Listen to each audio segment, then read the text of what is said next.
Hey, what's going on YouTube? It's your boy Ice Cream here. If you're new to my channel, normally I make videos about recovery from substance and alcohol use, but today I wanted to do something different.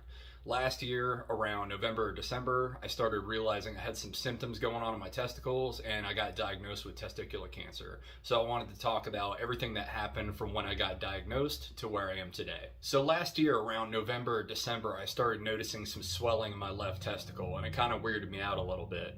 So it started getting progressively worse. At first, it was enlarged a little bit, and then I noticed the size got even larger. It actually got to the point where I'd be sitting in public, and I'd look down, I'd notice this giant bulge in my pants. And it was at that point that I realized I needed to see the doctor ASAP. At first, I told myself it could have been a hernia or I pulled some kind of muscle. I work out a fair amount, and maybe I thought that it was an injury of some sort, but in the back of my mind, I was terrified that it was cancer. I went to the urgent care center near me, and I got turned away because it wasn't COVID related. After that, I went over to the emergency room, and they were able to do a sonogram on my testicles, and they found potential neoplasm, which is potential cancerous tissue in my testicles. It was at that point I pretty much accepted that I probably had some form of testicular cancer. They did some more tests, confirmed that it was testicular cancer, and they also sent me to a urologist, and the urologist took one look at me and said, "We have to remove this soon." And when you hear news like that, it's really fucking surreal to hear, you know? It's a part of your body that you've had your whole life. And especially such a sensitive area down there, it's really fucking freaky. It's almost like I didn't know how to process my emotions at the time, and I was really in shock. It was after that I had all these internal what-if questions. What if I look like a deformed freak? What are women gonna think about this? Will I be able to have kids sometime in the future? Will sex be the same? Will my testosterone drop?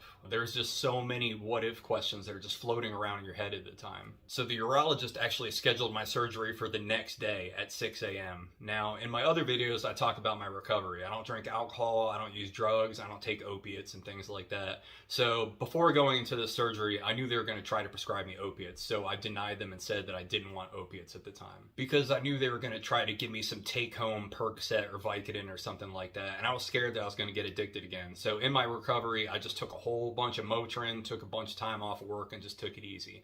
Now, before the surgery, I did request something for anxiety, because going into there, I was basically having cold sweats. I was freaking out. It's fucking freaky, so I was really nervous. So I felt like there was a medicinal use in that case.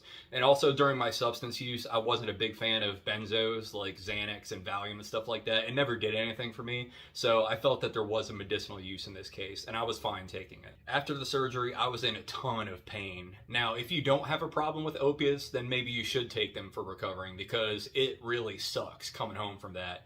It hurt to walk, it hurt to move around, I was really tired. It really helps to have someone there to help you out. I don't know if you have like a spouse or a girlfriend or a family member or a friend, someone like that, just because regular everyday tasks for those first couple days are going to be really tough, and it helps to have someone on hand. Now, after the surgery, I went home from the hospital, and they give you basically a bandage down there, and you're supposed to keep it on for a day or a couple days. There's people say different things. I kept it on for like 2 days, maybe 2-3 days, and basically it really freaked me out, because you're looking down there and there's like blood everywhere, and you see blood and like your genitalia, like what the fuck, your brain just like shuts down. I wanted to heal up for another couple days before I took it off, so when I had to pee and use the bathroom, I just kind of loosened up the end of the bandages a little bit and just kind of like leaned forward and was able to pee that way, just so I didn't have to take everything off. I also didn't want to see it. I wasn't like ready for it yet, but I was able to go to the bathroom that way for a couple days, and it worked out okay. I think by the end of day 2 or the beginning of day 3, I decided that I wanted to take off the bandage. I wanted to bathe. I wanted to actually look at what was going on down there. It was starting to drive me crazy that I knew that I had this surgery and I still haven't looked at my body yet, so I decided to take the bandages off. Now, for me personally, this was an extremely anxiety-inducing moment. Imagine if you had a part of your body cut off and you're getting ready to take it off and look at it, you know, whether you're male or female, you had some kind of surgery down there and you know something's off. It just weirded me out. So seeing the blood and seeing that it's still gooey down there, it's just like, oh, what the fuck? My heart started racing more and more. So I took it off, and little did I know that I actually had a blood drain down there. So I didn't I didn't even really look at it that much. I just saw it was kind of taped up a little bit, and there was like a little drain tube with excess blood that was going on down there. And I looked down, my sac at the time was like a little bit deflated. Now it filled up a bit more, but at the time it was like very deflated and weird looking, and I just got really nauseous and lightheaded. It was at that point that my blood drain fell out and blood just started shooting all over the fucking floor, and that's when I really started freaking out. I'm not normally scared by blood. I've been cut up, I've been bruised, I've broken bones, and it's never freaked me out. But when you got blood pouring out of a sensitive area like that and you're just seeing it flowing on the floor, it freaked me the fuck out. So my ears started ringing. I started feeling like my vision was like whiting out a little bit, and I felt like I was gonna pass out. So for those first couple days of recovery from the hospital, I was staying at my parents' house because I live alone right now, and I decided that I needed the help. So I had to yell for my dad, and my dad came up and helped me, helped situate myself, just because I legitimately felt like I was going to pass out. And it felt kind of weird having my dad see me naked. I don't think he's seen that since I was a kid, but it's in moments like that where sometimes you just need to ask for help. So I decided that was the right thing in the moment. After I bathed and kind of cleaned up down there, I basically started taking sponge baths and like very gently cleaned up down there. It wasn't as bad, and over time it healed up and everything down there looked a lot more normal. So it's just really raw and weird right after the surgery, so expect that if you're going through this. After that, I had non-stop appointments. So when you're going through this stuff, you'll have a ton of different doctors. So I had CAT scans, I had MRIs, I had chest scans because they found potential nodules in my lungs, so I was worried that something had spread to my lungs. So they were looking there too. I had blood drawn constantly, and there's so many doctors that you mix up the names, you'll forget when your appointments are. So if you're going through this, write everything down, because there's so much going on and you're not feeling the best that you need to keep all your shit straight when you're going through this. And it may help to have someone else help you out with this too. Another thing with this, save all your bills when they come in the mail, or if they're electronic, save them and move them to a folder, because some of these medical bills can be pretty expensive. Luckily, my insurance through my work covered everything for the most part, so I was okay with this. But still, I'm saving this shit. I'm not having any of these companies fuck me over, so I just got a folder, printed everything out.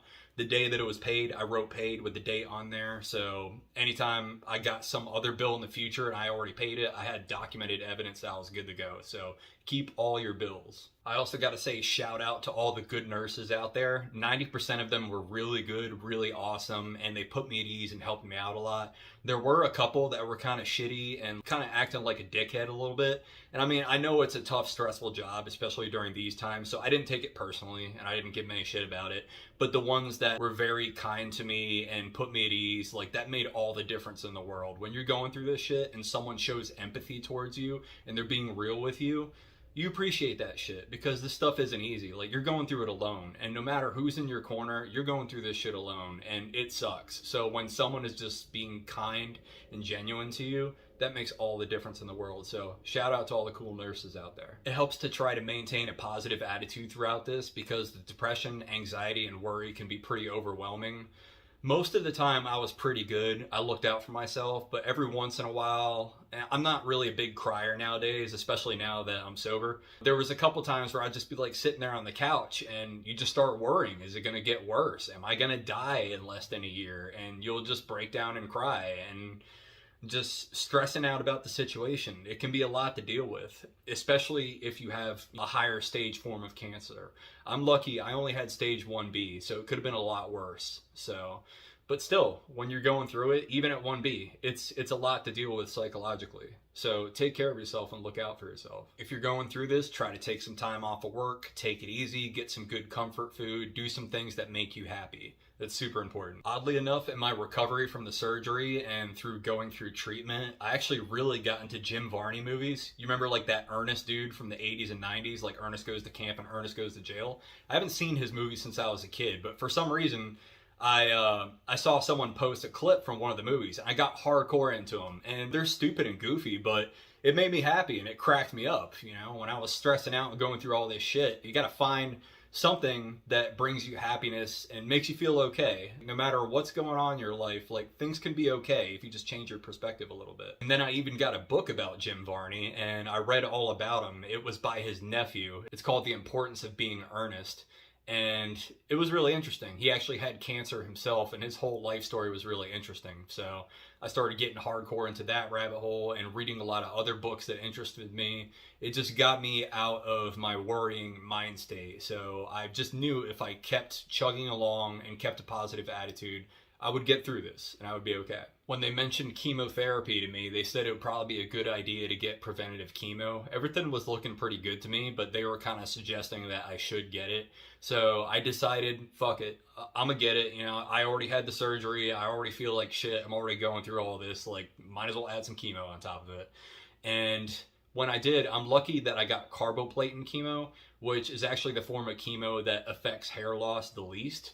But I still did buzz my hair down really short just in case I did have some hair loss, so I wouldn't be weirded out by it. It kind of gave me a little bit more comfort that I had control over it. So just me buzzing my hair down kind of made me feel like, you know, I'm not gonna have patches of my hair fall out. Like, I felt like I had control over the situation that way. All of the nurses that helped me out at the chemo center were above and beyond friendly and awesome. And I'm not even gonna lie, they're fine as hell too. The whole time, I just tried to maintain a positive attitude with everyone, with family, with friends, with coworkers. I didn't want to be that, oh, woe is me, I'm going through all this shit kind of guy, because, I don't know, I just felt it was healthier for me to maintain that I got this mind state. I just felt like I could get through this easier than constantly allowing myself to be consumed by anxiety and worry. So in little moments like that, have fun with people. You know, try to keep your head up and be positive no matter what. It helps, really. Now, when I got chemo, I didn't feel nauseous or weird while getting chemo.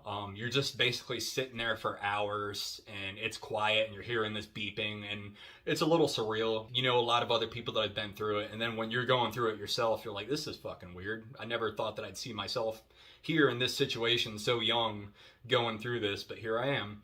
And I had friends and family offer to go with me, but I just decided I wanted to go alone just because, you know, I'm just basically sitting there for hours and I could drive afterwards. So it's like, nah, I got this. I'll go alone. I'll just read my book and chill out here.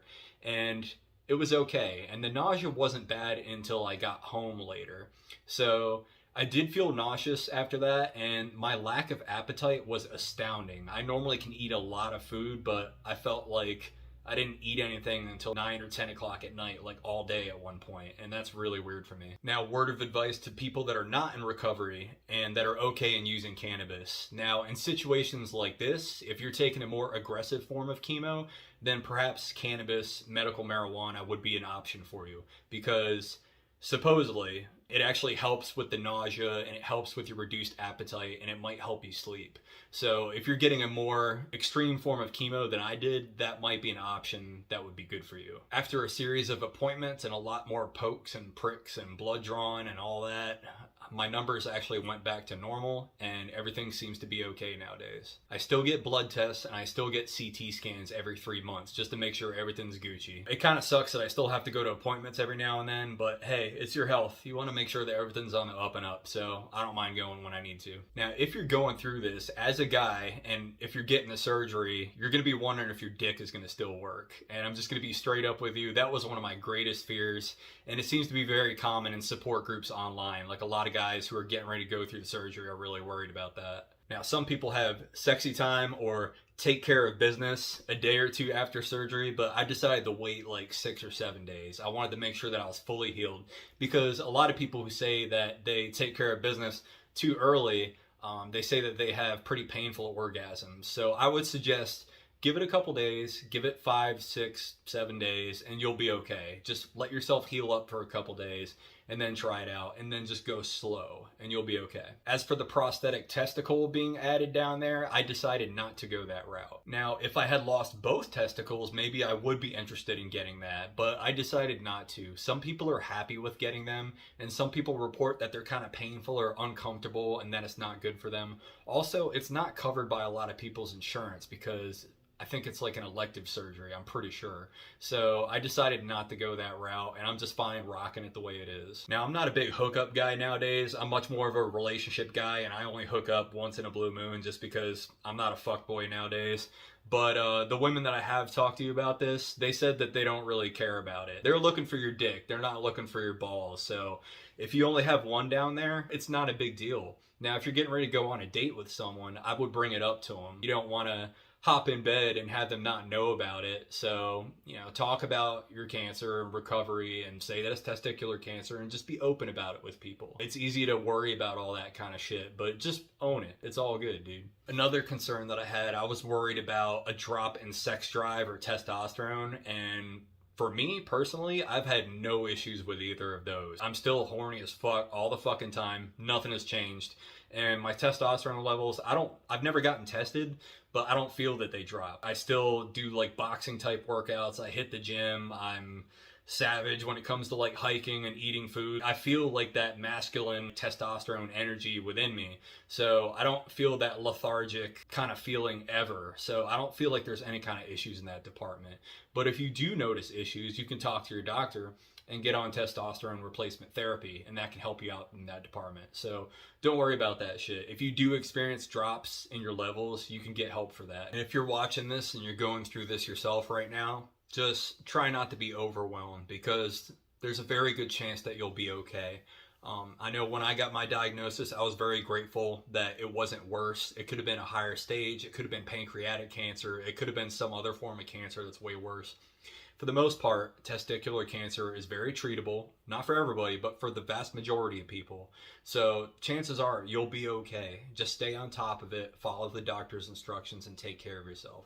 Try to maintain a positive attitude throughout all of this, and you'll be okay. Just internally know that you'll be okay no matter what, and you'll get through this shit. And if you're struggling like I was in the beginning, there's actually some really good support groups out there. There's one on Facebook that I'm a part of. I'll add that in the description. So if you're going through this, I would join that group that I put there. There's a lot of people going through the same shit that you are right now, and there's a lot of questions, and there's thousands of people on there that can talk to you within a minute. So if you got a diagnosis yourself, that's a great spot to go to and talk to people. I didn't want to make this video too long, but I just wanted to give a general glimpse about what my experience was with this and what you could possibly expect if you're going through this yourself. So if you want to talk to me, feel free to leave a comment down there. It may take me a couple days to get back to you because I got a lot of shit going on, but I always check them out eventually. So if you have any questions or comments or just want to say something, I will get back to you eventually. So drop a comment down there. Alrighty, y'all. Take it easy.